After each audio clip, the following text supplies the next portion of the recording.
Hello, everybody. It's about that time. Let's go see what's in the fridge today.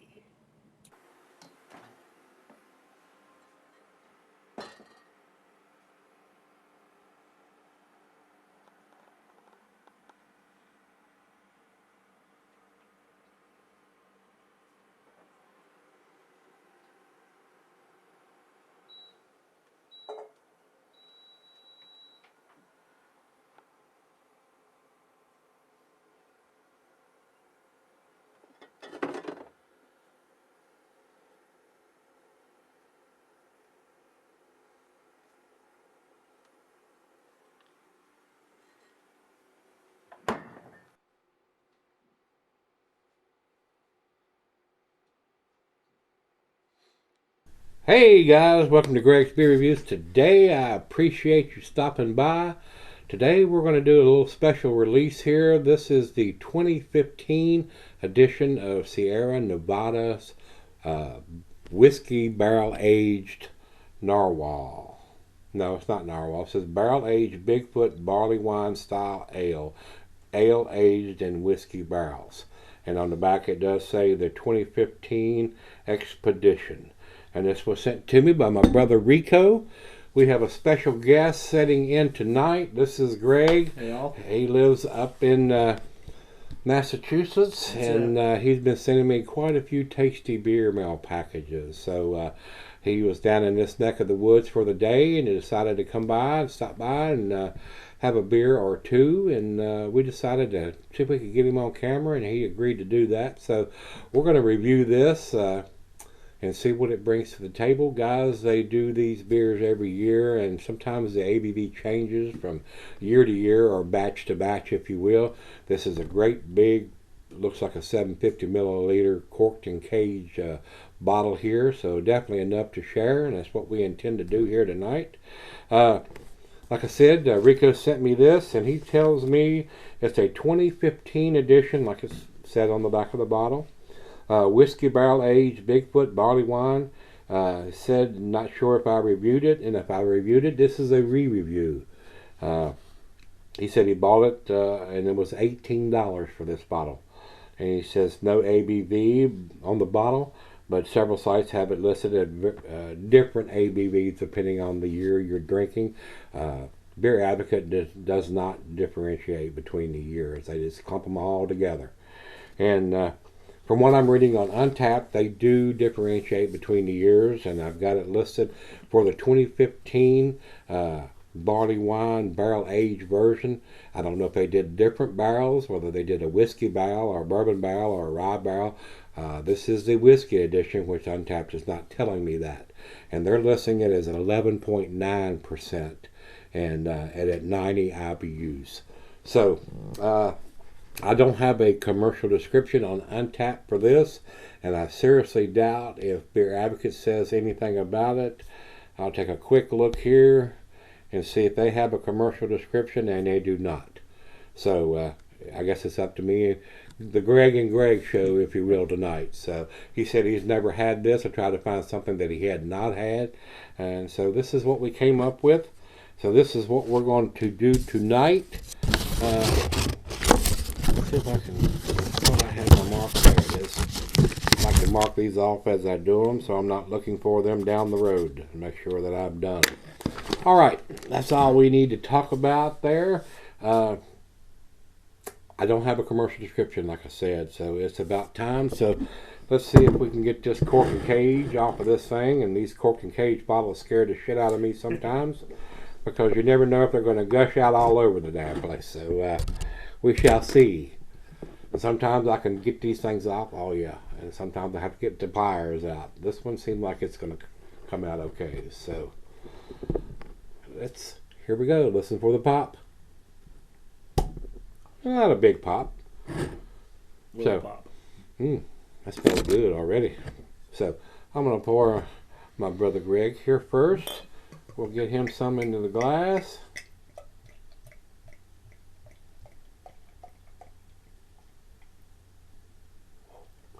And we'll get him started off, and while I'm pouring my glass, he's using the double glass, and I got my favorite tulip glass, the Sovereign beer glass. And while I'm pouring mine, I will tell you the food pairings it says here on Beer Advocate. The cheeses are sharp blue cheddar. Your stronger cheeses, Gorgonzola and Limburger. And it says general dessert digestive. Well, I believe I got just about enough. Let me top off his glass.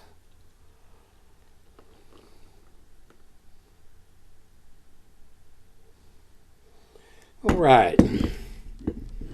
Glassware, pint backer on it, tumbler, snifter. He's using a double glass. I'm using the solid beer glass today, guys. This beer can be solid for quite a long period of time. There's no reason, there's no coffee being introduced to it or anything like that. This should sell it very, very well, guys. This is a 2015 edition. Today is the 5th of April, 2018. I don't know exactly when in the year, whether they do it the first part of the year, the middle of the year, the end of the year. So we're just going to say it's 3 years old, just to round everything off. So, didn't pour a super big head. He got a little bit more from that back end pour that I poured straight down the center. He's got about 1/8 of a finger of head, and mine's just barely covering the top of the beer here. A very nice, slightly ruby colored. I can see a little bit of light through the thin part of the glass on mine. He's got the big bowl part, so it's kind of dark. So, good looking barley wine. So let's get it to the nose. I'm getting a rich roasted malt. Hints of the whiskey from the barrel aging. A little bit of woodiness in there from the barrels.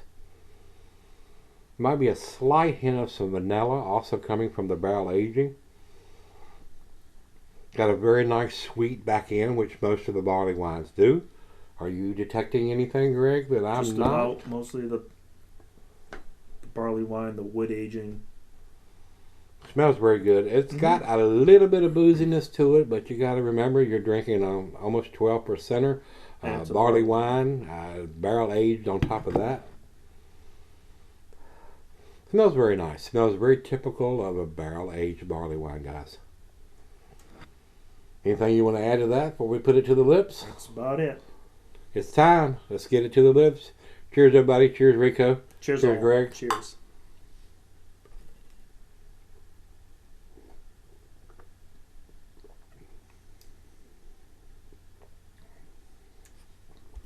That's very pleasant. Very smooth. Very nice job. That is very, very pleasant. A great final beer of the evening, which it is for me, and I'm pretty sure it is for him. Absolutely. Great big bottle, enough to share. If he weren't here, the other half would be getting the glass that he's got. So definitely enough to share with this great big bottle like it is. Not a cheap bottle to buy, like I said. Rico paid $18 for this bottle. A little on the pricier side, but it's a huge bottle and it's barrel aged, guys. You got to remember what you're buying. When those barrels are sitting in the brewery, they're taking up space. That's time and money. And so this one seems to have sold very, very nicely. May even get a little bit of coconut in there once it comes to the room temperature. This is right out of the fridge at 40 degrees. So we're probably going to sip on it for a little bit. Might have to fire up a stogie to go with this. Set out on the deck for a little bit. And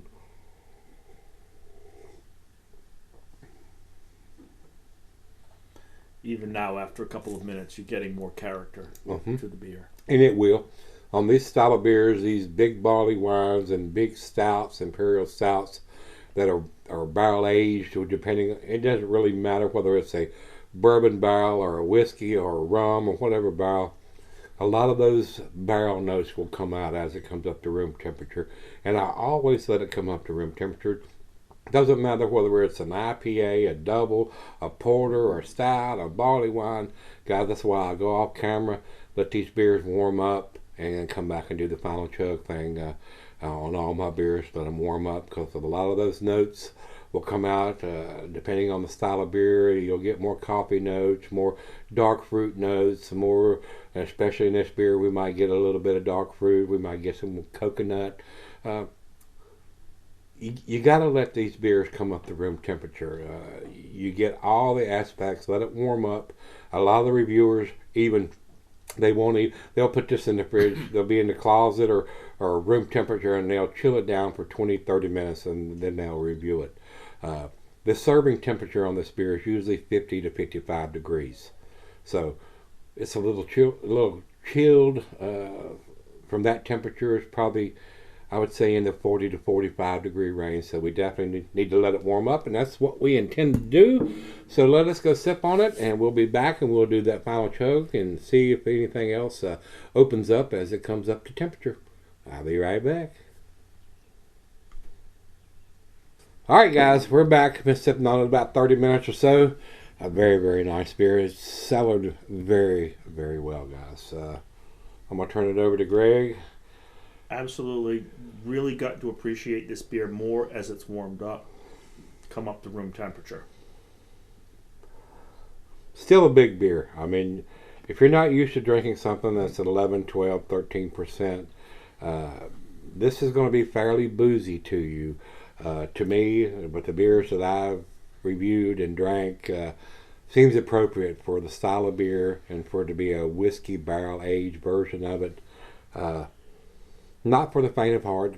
A great beer if you're home and sharing this with friends or family or whoever, but not something you'd want to have in a brew pub or a bar or something like that somewhere, unless you have a designated driver, guys. One of these in the state of Virginia, the alcohol content on this will get you in trouble. If you go through a road check or have an accident, you're probably going to get the chrome bracelets and you're going to take a ride downtown in the back of a police car. So drink responsibly on this big of a beer. It's a very tasty beer, guys. Yes. Now that's warmed up, like Greg said, I am getting the rich roasted malt, the oak woodiness. There may be a slight hint of some coconut. It's not predominant like sometimes these barrel-aged beers are. It's not a beer to rush. I've found in my experience with the heavier beers, the darker beers, don't drink them as quickly as you can, as soon as they come right out of the fridge. Take your time, enjoy them, let them come up to room temperature. You're going to enjoy them a lot more. These are sippers, guys. These are not chuggers. Absolutely. You sip on these beers, just like a fine cognac or a fine liquor or fine liqueur. This is not something you want to pop the cork out of it and chug it all down in 5 minutes. That'd be crazy. That'd be stupid. So, very tasty beer. I enjoyed this. Let yourself. Absolutely. Excellent beer, guys. We're going to do the final chug here.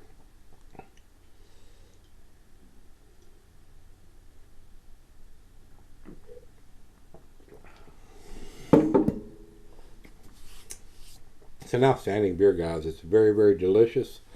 Definitely an A beer to me. I don't think it's quite to the 10 category. It's pretty damn close. I'm going to give this a 9. What would you say, Greg, on this one? I rate on the Untapped scale 5. I don't discriminate quite as much as the master here does. Anything I rate 4 or above is something that I would buy. I would give this a 4. Anything in the 3s is something I would be happy to find in the fridge if I was at a barbecue or a picnic or something like that, a cookout. I'd give this a 4 on the Untapped scale. I would buy this beer. Absolutely. It's an excellent beer to purchase, realizing it's an $18 bottle of beer, but this will sell her 2, 3, 5, 10, even 20 years. This beer will sell her. And it'll probably get more complex over time the longer you cellar it. The booziness may or may not go away over time. Sometimes it does, sometimes it does not. But right now, being a 3-year-old barley wine, whiskey barrel aged, I find it very, very tasty. Like I said, I'm going to give this an A. I don't think it's the best bourbon or whiskey barrel-aged beer that I've ever had, but it is definitely worth picking up. If you see this somewhere, I doubt if you're going to find a 2015 edition still available. But if you see it, pick it up, whatever year it is, and sell it for a while. And if you have deep pockets, pick up 2 of them, try one now, and sell them one for a while. It's not going to go bad, guys. And if you want, you may be able to, buy a 2015 if you can see it, maybe a 2017, and then pick up a 2018 or 2019 and do a vertical side by side to see how one is aged and changed, and see how the fresh one compares to that. I've done that several times. in the beer reviews, guys, and it does change. Trust me, it changes from batch to batch, and it changes with the age of the beer. So, with that being said, you've got his rating, you got my rating. We're going to step over to Beer Advocate. Beer Advocate says, and they don't differentiate between the years; they clump them all together. And they say on this particular beer that is a 4.15, which is in their exceptional range. To me, that's in their A- scale. I think it's a little bit better than that. That's why I gave it to solid A, 95 for me.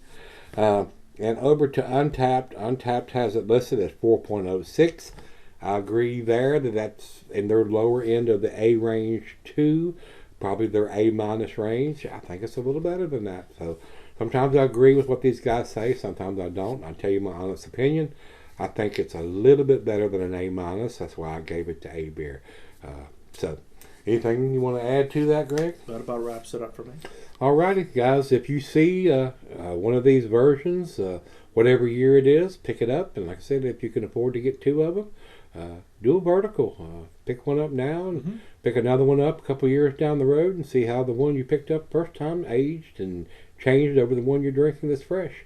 So with that being said, guys, that's going to do it from us here, guys. And I appreciate Greg sitting in on this one and all the wonderful beer mail that he sends to me from his neck of the woods up there, the Treehouse and the Trillium, and all the wonderful beers that he has super access to are very tasty for this guy. I wish I could get them here. I would buy them regularly. And if I was in his neck of the woods, I would probably have a reserved parking place in their parking lot because they would know me by my face and as often as I would be there. So, guys, that's it. So if you've had this, let me know what you think. Until we meet again, let's go see what's in the fridge.